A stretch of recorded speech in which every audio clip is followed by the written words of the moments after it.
በነገራችን ላይ ቡና ለመጀመሪያ ጊዜ ኢትዮጵያ እንደተገኘ ታውቃላችሁ እንዴ? ምናምን ብዬ አልፎግራችሁም እንደውነቱ ማለት ነው።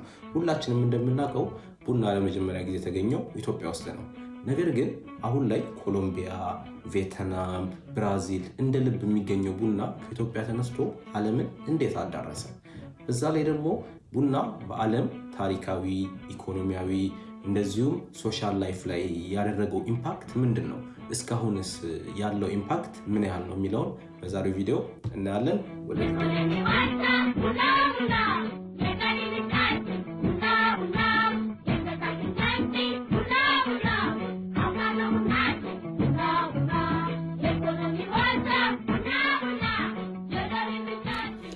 የቡና ታሪክ ሁላችንም እንደምናውቀው የሚጀምረው ኢትዮጵያ ውስጥ ነው። ቡና ለመጀመሪያ ጊዜ ተገኘ ተብሎ የሚታሰበው ከፋ አካባቢ ሲሆን በ9ኛው መቶ ክፍለ ዘመን በአካባቢው የሚኖር የነበረ አንድ ካልዲ የሚባል የከብት ጠባቂ ከፍየሎቹ አንደኛዋ የቡና ቅጠል ከበላች በኋላ ከሌሎቹ ፍየሎች በተለየ በጣም ስደንስና ስዘል ስላያት እሱም በዛው እንደሞከረው ይነገራል።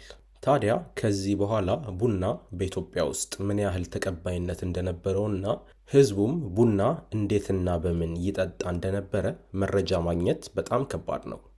ነገር ግን በአብዛኞቹ የታሪክ ተመራማሪዎች ተቀባይነት ያገኘው ቡና በሰሜን ኢትዮጵያ ውስጥ በቤተክርስቲያን አባቶች፣ በደቡብ እንደዚሁም በምስራቅ ኢትዮጵያ ውስጥ ደግሞ በጊዜው በነበረው የእስላሙ የአዳል ሱልጣኔት መስጊዶች ውስጥ ሌሊት ጸሎት ለማድረግ እንደዚሁም ለተለያዩ የሃይማኖት ሪቹዋሎች ይጠቀሙበት እንደነበረ ነው።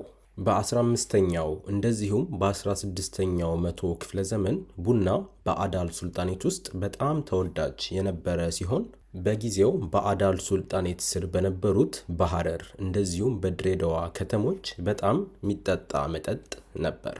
በዛም ጊዜ ነው ለተለያዩ የንግድ ሥራ ከየመን እንደዚሁም ከሳውዲ አረቢያ የመጡ ነጋዴዎች ከኢትዮጵያ ከሐረር ክልል አንድ የቡና ቅጠል ወስደው ወደ አረቡ ዓለም የተሻገሩት። የመን ውስጥም ለመጀመሪያ ጊዜ ቡና የተተከለበት እንደዚሁም የቡና እርሻ በሰፊው የተስፋፋበት አካባቢ የወደቡ ግዛት ሞካ የሚባለው ሲሆን ይህ ሞካ የሚባለው ስምም እስካሁን ጊዜ ድረስ ከቡና ጋር በጣም የተቆራኘ ስም ሆኖ የሞካ የቡና አይነት እስካሁን ጊዜ በተለያዩ የዓለም ክፍሎች በደንብ ይሸጣል።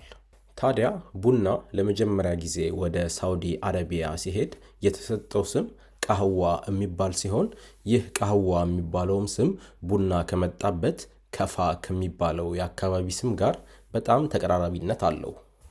ታዲያ በዛ ጊዜ የአሁኑ ሳውዲ አረቢያ እንደዚሁም የየመን ግዛቶች በጊዜው የዓለም ቁጥር 1 ሱፐር ፓወር በነበሩት በኦቶማን ቱርኮች ስር የነበሩ ሲሆን ቡናም ቀስ በቀስ ከየመን ወደ ሳውዲ አረቢያ ከዛም ወደ ተለያዩ የኦቶማን ኢምፓየር ግዛቶች በመስፋፋት በህዝቡ ዘንድ በጣም ተወዳጅነትን ለማትረፍ ቻለ። በኦቶማን ቱርኮቹ ቋንቋ ካፈ በመባል የሚታወቅ የነበረው ቡና ታዲያ ተወዳጅነቱ በጣም እየጨመረ ሲመጣ የኦቶማን ቱርኮች ዋና ከተማ በነበረችው የዛኔዋ ኮንስታንቲኖፕል በአሁኗ ኢስታንቡል ውስጥ የመጀመሪያዎቹ የቡና ቤቶች ወይም ደግሞ ኮፊ ሃውሶች ተከፈቱ። ታዲያ ቡና በዓለም ላይ ተወዳጅነቱ እየጨመረ በመጣ ቁጥር የዛን ያህል ዋጋውም በጣም እየጨመረ መጣ። ይህም የሆነበት ዋናው ምክንያት በጊዜው ቡናን በሰፊው ያበቅሉ የነበሩ የሞካ ግዛት ገበሬዎች እንደዚሁም የሞካ ግዛት አስተዳደር ቡና ከሞካ ግዛት በጭራሽ እንዳይወጣ እንደዚሁም የቡና ቅጠል ከሞካ በፍጹም እንዳይዘዋወር ከልክለው ስለነበረ ነው።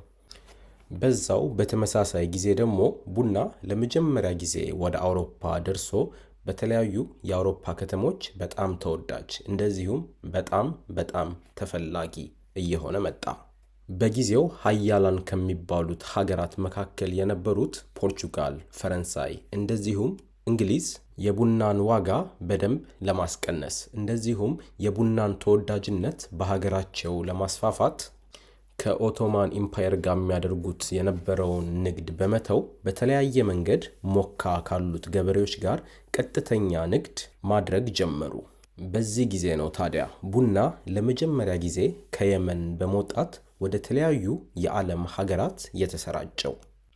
ታዲያ እነ ፖርቹጋልና ፈረንሳይ፣ እንግሊዝና ስፔን በተለያዩ የዓለም ሀገራት ዙሪያ በቅኝ የያዟቸው ሀገሮች ውስጥ ቡናን በመትከል ወደ ዩሮፕ ኢምፖርት በማድረግ ቡና ዩሮፕ ውስጥ በጣም እንዲስፋፋና ተወዳጅነቱ የበለጠ እንዲጨምር አድርገዋል። ይህ የቡና ንግድ አውሮፓ ውስጥ በጣም ተጧጡፎ የነበረ ሲሆን በዛ ጊዜ ለንደን፣ ኢንግላንድ ውስጥ ብቻ ወደ 3000 የሚጠጉ የቡና ቤቶች በጊዜው ነበሩ።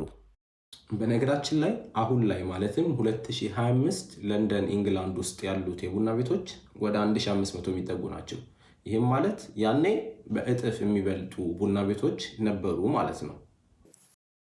ታዲያ እነዚህ በመላው አውሮፓ የሚገኙ የቡና ቤቶች በጣም በታዋቂ ፖለቲከኞች፣ በፈላስፋዎች፣ በደራሲዎች እንደዚሁም በማህበራዊ ተጽዕኖ ፈጣሪዎች የሚዘወተሩ የነበሩ ሲሆን ከነዚህም መካከል ለንደን ይገኝ የነበረው ጆናታንስ ኮፊ ሃውስ በጣም ስመ ገናናውና ታዋቂው ነው።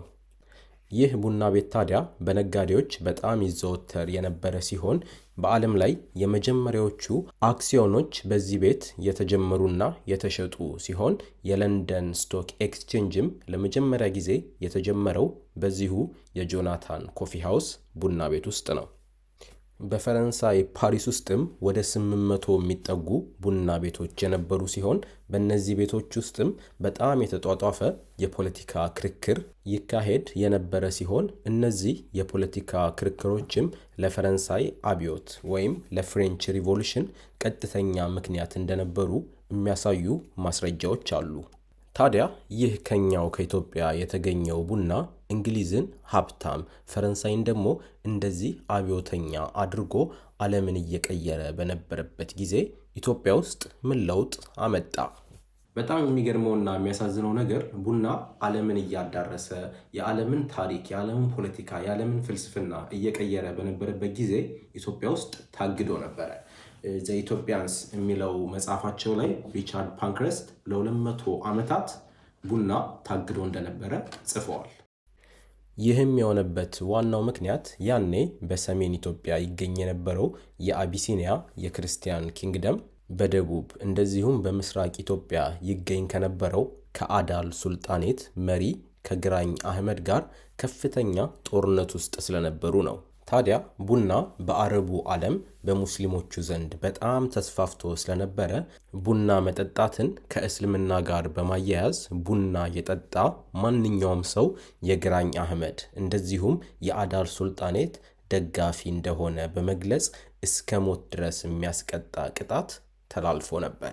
በሰሜን ኢትዮጵያ ውስጥ ቡና ተከልክሎ የነበረ ቢሆንም በደቡብ ኢትዮጵያ ውስጥ ግን ራሳቸውን በራሳቸው ያስተዳድሩ በነበሩ የተለያዩ ግዛቶች ማለትም በነ ከፋ፣ ወላይታ፣ ጅማ፣ ሶማሌ እንደዚሁም ሐረር አካባቢዎች ለዘመናት በሕዝቡ ዘንድ በፍቅር ሲጠጣ ኖሯል።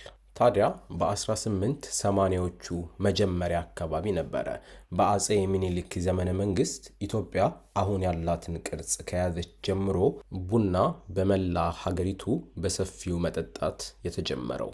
ዳግማዊ ሚኒሊክ ከመኳንንቶቻቸው ጋር በመሆን እንደዚሁም በጊዜው የነበሩት ፓትርያርክ አቡነ ማቴዎስ ሕዝብ በተሰበሰበበት አካባቢ ቡና በመጠጣት ቡና ለዘመናት ተሰጥቶት የነበረው መጥፎ ስም እንዲቀየር ያደረጉት። ታዲያ የቡና ለ200 ዓመታት ኢትዮጵያ ውስጥ መታገድ በኢትዮጵያ ኢኮኖሚ ላይ ከፍተኛ ተጽዕኖ ያደረገ ሲሆን ኢትዮጵያ ውስጥ የትም ሀገር የማይገኙ የተለያዩ የቡና አይነቶች እያሉ ራሱ ኢትዮጵያ ከቡና የምታገኘው ገንዘብ ከሌሎቹ ሀገሮች ሲታይ በጣም ትንሽ እንዲሆን አድርጓል። እንግዲህ ቡና ከኢትዮጵያ ይምጣ እንጂ እኛ ከቡና የምናገኘው ገቢ ከሌሎቹ ሀገሮች አንጻር ሲታይ በጣም ትንሽ ሊባል የሚችል ነው።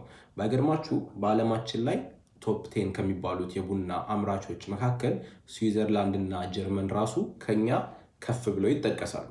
ግን የሚገርማችሁ ስዊዘርላንድም ጀርመንም ቡና አይበቅልም። ታዲያ እነሱ ከየት አምጥተው ነው የቡና ኤክስፖርት ሆነው ከኛ የበለጠ ገንዘብ የሚያገኙበት ካላችሁ ሚስጥሩ ከኛውና ከሌሎች ሀገሮች የቡና ቅጠል የቡና ፍሬ እየገዙ እያሸጉ ብራንድ አድርገው በመሸጥ ነው። ይህ እንግዲህ በጣም የሚያሳዝን ነው። እንግዲህ ውድ ተመልካቾች ለዛሬ ያስኩላችሁ ቪዲዮ ይህን ይመስል ነበረ። ስለ ቡና ታሪክ አሪፍና ኢንተረስቲንግ የሆነ መረጃ እንዳገኛችሁበት ተስፋ አደርጋለሁኝ። ስለ ቪዲዮ ያላችሁን አስተያየት ከታች ኮሜንት ላይ መጻፍ ትችላላችሁ። ይህ ቪዲዮ ከተመቻችሁ ላይክ፣ ሼር እና ሰብስክራይብ ማድረግ እንዳትረሱ። በሌላ ጊዜ በሌላ አይነት ቪዲዮ እስከምንገናኝ ድረስ ሰላም ሁኑልኝ። ፒስ